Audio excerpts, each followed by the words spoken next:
The other thing to keep in mind, which is very, very important, is that the FIB has a Gaussian shaped beam. This isn't a pinpoint needle that you could use. This means that the tip of the FIB isn't the only one doing the milling, it's the entire side as well. So the FIB shape is directly caused by the lining energy that you use, as well as the current. So the higher energy lining energy used for the FIB gives you a nice sharper beam, but increasing the current makes the beam wider.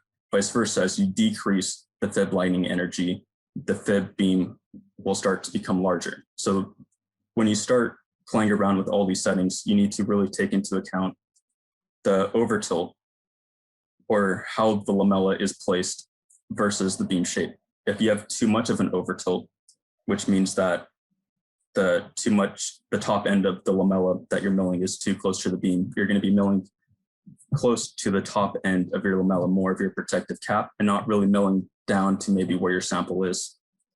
On the other hand, if you have too much of an overtilt, you'll be milling to, or mainly on the body of the lamella itself.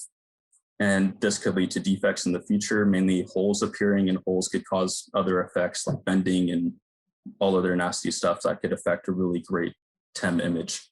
So you ideally want to have your lamella completely parallel to the side of your FIB. On top of FIB beam shape, you need to pay attention to the properties you can control.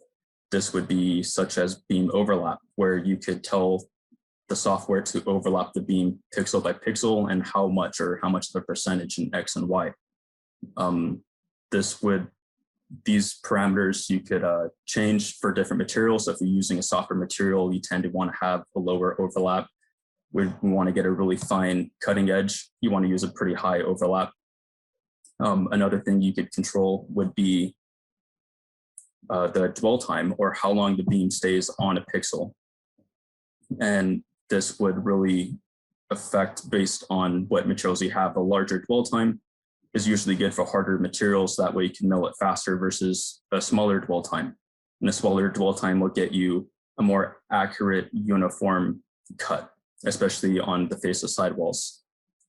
So these are all things that you have to keep in mind, as well as how the gallium ions are interacting with the materials. And so now you can kind of start to see how the science and the art form of making lamella starts to come into place.